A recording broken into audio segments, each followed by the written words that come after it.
నేను మిఖాయేలును, పరలోక సేనల అధిపతిని.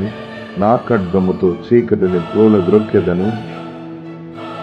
నేను మహాఘట సర్పము ఎదుట నిలిచాను. దేవుని వాక్యము ద్వారా విజయము పొందాను.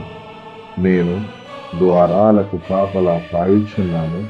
నేను నిలిచి ఉన్నంత కాలము నీతిమంతులు పడిపోరు. నేను గాబ్రియేలును, దేవుని సన్నిధిలో నిలిచే దూతను. నేనే భూమిపైకి పరలోక సందేశాలు తీసుకొచ్చేవాడను.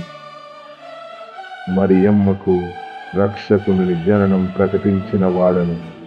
దానియేలుకు అంతిమ దినముల దర్శనాలను తెలియచేసిన వాడను. ఆ మాటలు నావి కావు, అవి దేవుని మాటలు. నేను రఫాయేలును, స్వస్థత కలిగించు మరియు మార్గము చూపించుటకు పంపబడిన వాడిని. నేను టోబియోతో నడిచాను, అందులకు చూపు తిరిగిచ్చాను. ప్రభువు కనికరము నాలో ప్రవహించుచున్నది.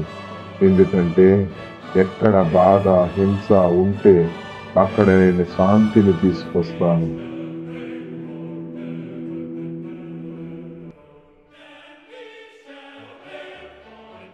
నేను ఉరీయేలును, పరమ దేవుని వెలుగు, సత్యము, న్యాయమునకు వాహకుడిని.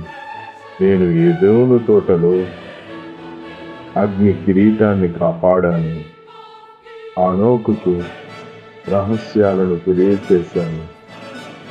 జ్ఞానము నా భాష, అగ్ని నా స్వరము.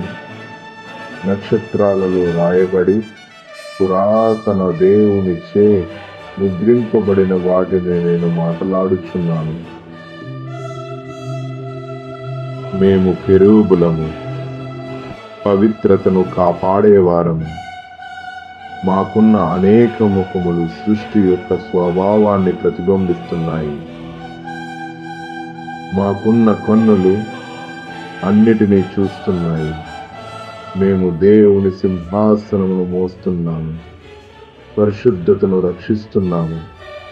మహిమ యొక్క బరువు మా రెక్కలపై నిలిచి ఉంది.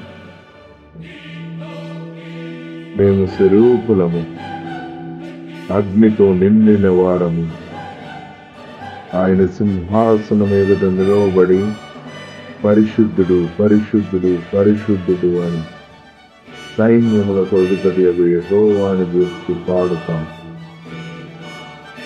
భూమి అంతా ఆయన మహిమతో నిండిపోయినది.